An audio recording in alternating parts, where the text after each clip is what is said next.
Hello everyone. Thank you for taking this time to hear from God's word. I hope you are doing well and it is great to connect with you once again. Today's word I want to share with you about two men of God, about whom God is saying that they have a different spirit and they follow me wholeheartedly. God is so pleased with them that this is the declaration of God over them. So let's go to Numbers chapter 14 to read more about these men.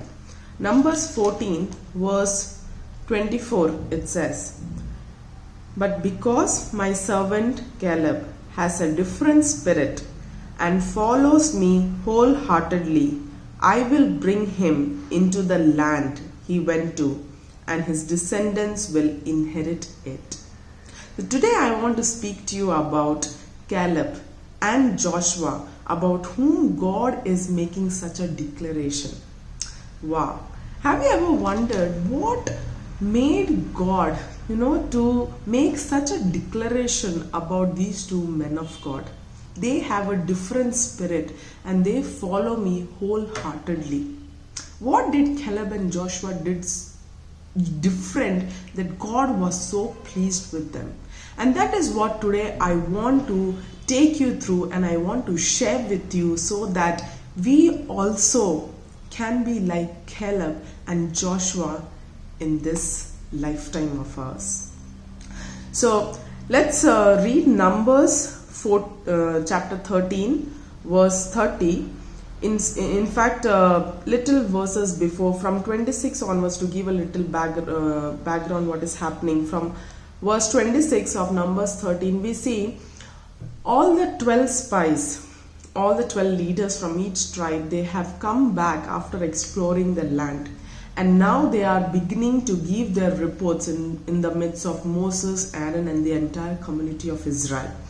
So here, they start by giving good positive report of what they have seen, our land flowing with milk and honey, and all the things that they witnessed there.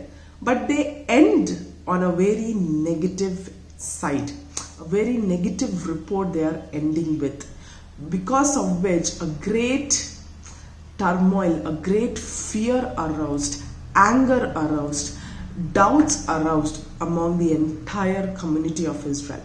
And it is at that point of time, in verse 30 of Numbers 13, we see Caleb is doing something very different. So let's read verse 30 of Numbers 13. It says, "Then Caleb silenced the people before Moses and said, 'We should go up and take possession of the land, for we can certainly do it.'" Wow, this is what Caleb is doing. Caleb is when on one side all the people are worried, tensed, and they are wondering what is going to happen. They are surrounded with negative reports. Here is Caleb, who stood up, and first thing what he did is he silenced, and next what he did, he spoke life. When everything around them was lifeless, where everything around them was fearful, was uncertain, Caleb here chose to silence every other voices around, and he chose to speak life. And how he could do that? It was only possible because Caleb knew with what power he is able to do this. He knew what God is able to do it. He knew and he has seen the mighty hand of God over the entire Israel. And that is what, because of his understanding, because Caleb knew his God so well, he stood up. He silenced every other voices around him, and he spoke in faith, believing in his God. So this is the first takeaway that we take from Caleb's life. There might be many voices around you, but just as Caleb here silenced every voices, we also need to silence every voices that come around. It can be through any form. It can be fear, it can be worry, it can be uncertainty, it can be failures, it can be anything. We also need to silence and then speak depending on our understanding of what God is capable of doing. So speak life over your situation, over fear, over your worries, over your emotions. Speak life over it. That's the number one thing that we can see Caleb doing through his life. Another thing that we can see is Numbers 14. When we read the starting verses, we see after this report has come, the entire community of Israel, they are like into an extreme end now. They are beginning to rebel against God. Verses 1 onwards till 4 onwards, when we read, they are like doubting God.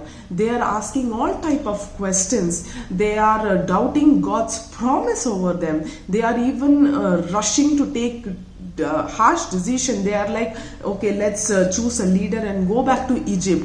A great, anger, frustration, worry, everything they are, the people of Israel are into.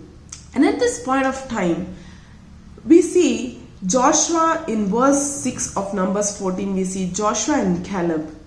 They say, do not fear. If the Lord is pleased with us, He will give this land to us. Only what we need to do is do not rebel against the Lord. Do not fear. There are many times when we allow words, we allow our situation to hijack our mind, to hijack our understanding. But in this case, we see Joshua and Caleb were surrounded with so much, emotions of fear, emotions of anger, emotions of frustration, emotions of doubt, emotions of uncertainty. They were surrounded with so many things. But look at these two men. They didn't allow any of this to affect their mind, to hijack their mind. And that is what God is telling about them. Because my servant has a different spirit and follows me wholeheartedly, they will inherit the land. Now these two men didn't allow any words, any situation, anything around them to hijack their mind and their understanding about who their God is and what their God is capable of doing. So the second thing that we can learn from these two men of God is, don't allow anything to hijack your mind, to hijack your understanding about your God. That's the second thing. And then another third thing that I want to share from these two men is, we read in verse 9 of Numbers 14. Let's read verse 9 of Numbers 14. It says, only do not rebel against the Lord, and do not be afraid of the people of the land, because we will devour them. Their protection is gone, but the Lord is with us. Do not be afraid of them. In another version, in NKJV version, it says, they are our bread. First thing, this is what Joshua and Caleb are declaring. They are our bread. Their protection is gone. The Lord is with us. Do not be afraid of them. Declaration in faith and their confidence in their God. Declaration of faith and confidence in God. This is what we see here. Now here Joshua and Caleb are saying, they are our bread. Their protection is gone. and the Lord is with us. Do not fear. We can do this. We are able to conquer. From where this kind of, confidence and faith came into them? It is only because they have seen the mighty hand of God, the wonder-working miracle hand of God over them throughout the journey. Now, Joshua and Caleb did not disown their God. They did not put God look as powerless, unlike the other people. All other people, because of the circumstances, they made God look like powerless. They disowned God. But Joshua and Caleb, they didn't do that. They disowned God. They never put God look as powerless. They never put God look like a liar to his promises, and they never forgot the mighty hand of God which took them, which was with them throughout this journey. And that is which pleased God so much, and God made such a declaration about them. They have a different spirit and they follow me wholeheartedly. They didn't allow anything to move their faith, their confidence, their understanding about their God. So today I want to encourage you all, and I want to challenge you all. Can we also be like Joshua and Caleb? Yes, the giants are real. I agree, giants are really real, and many times it is beyond our understanding. Yet, can God, say about us too that yes, she has a different spirit, and no matter whatever is the circumstances, no matter whatever is the emotion, he follows me wholeheartedly. So this is what I want to encourage you all today, that let us, try to do our life in a way that is pleasing God. In spite of whatever we feel, in spite of whatever struggles we have, we still can stand victorious, because our God is a victorious God, and with Him nothing is impossible. God bless you with this word, and stay tuned with Lub Dub Attune.